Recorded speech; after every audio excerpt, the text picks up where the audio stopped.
জুবিনদাৰ সংগীতানুষ্ঠানটো কোনে পাতিছিলে? জুবিনদাৰ সংগীতানুষ্ঠানটো পাতিছিলে হাই কমিছন অফ ইণ্ডিয়া, বিদেশ মন্ত্ৰণালয়ৰ। আজিৰ দিনটোলৈকে এই অনুষ্ঠানটো তদন্তৰ আওতাত আনিলে নে? মানে SIT-য়ে নোৱাৰে সেই কাম কৰিব।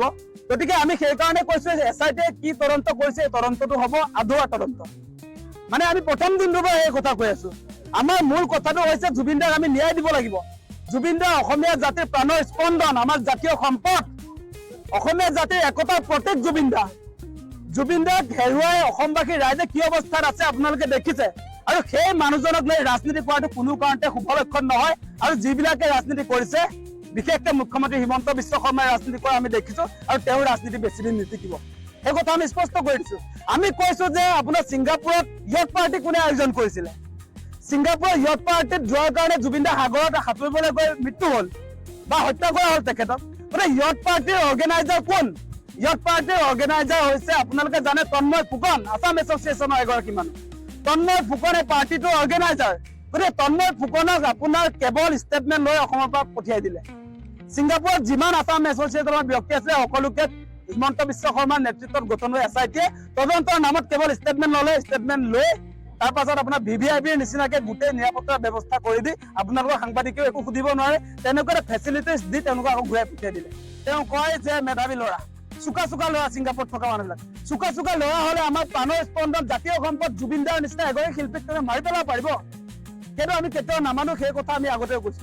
কোনো কাৰণতে নহ'ব। আমাক জুবিনদাৰ ন্যায় যিকোনো মূল্যৰ বিনিময়ত লাগিব।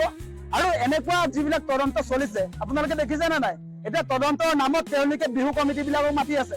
তদন্তৰ নামত বেলতলা কমিটিৰ কি কথা আছে? আপোনাৰ ছিংগাপুৰত হত্যা হৈছে জুবিনদাৰ। ছিংগাপুৰত যিবিলাকে পাৰ্টি আয়োজন কৰে তেওঁলোকক এৰি দি এতিয়া আপোনাৰ এই জুবিনদাৰ কাৰণে পুৰি বনোৱা ৰুটি বনোৱা চাহৰ দোকানীজনক যদি আপুনি ষ্টেটমেণ্ট লয়, তেতিয়া তাৰ উত্তৰ ওলাব নেকি?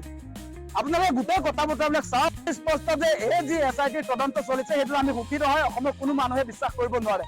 গতিকে এই তদন্তটো সেইকাৰণে কৈছিল যে আমি CBIক দিব লাগে, তেওঁলোকে নিদিলে। কাৰ স্বাৰ্থত নিদিলে? কাক বচাবৰ কাৰণে নিদিলে? কোন আছে হিমন্ত বিশ্ব শৰ্মাৰ ঘনিষ্ঠতাত? আমি দেখিছিলো যে শ্যামকানু মহন্ত আচলতে হিমন্ত বিশ্ব শৰ্মাৰ ভাতৃৰ নিচিনাই। আজি শ্যামকানু মহন্তক আচলতে CBI এনকুৱাৰী দিলে মানে তেওঁ ফচিব বা হিমন্ত বিশ্ব শৰ্মা শ্ৰীমতীও ফচিব বুলি ভয় নেকি? কিবা নহয় কিবা গোপন অংক নিশ্চয় আছে। গতিকে আপোনাৰ হত্যাকাৰীক বচাবৰ কাৰণে আপোনাৰ CBI তদন্ত নিদিয়া কথাটো বস্তুটো ওলাই পৰিছে নহয়, যে মুখ্যমন্ত্ৰীৰ তাত আচলতে ইনভলভমেণ্টটো আছে। তেওঁ মানুহ এইবিলাক মানুহটোতো হয়। আমি দেখিছো যে বিজেপিত হিমন্ত বিশ্ব শৰ্মাক অনা মানুহবিলাক শ্যামকানু মহন্তৰ ঘৰৰ পৰিয়াল, ভাস্কৰ জ্যোতি মহন্ত, ননীগোপাল মহন্ত আপোনালোকে জানে। গতিকে এই কথা বতৰাবিলাক আহিছে। গতিকে কেৱল আপোনাৰ শেখৰ সিদ্ধাৰ্থই নহয়, আমি মূল যিটো কথা কৈছো যে হাই কমিছন অফ ইণ্ডিয়া কিয় আজিৰ দিনটোত তদন্তৰ আওতালৈ অনা নাই, য'ত জুবিনদাই গীত পৰিৱেশন কৰিবলৈ গৈছিলে আৰু তাত যোৱাৰ কাৰণে জুবিনদাৰ মৃত্যু হৈছে।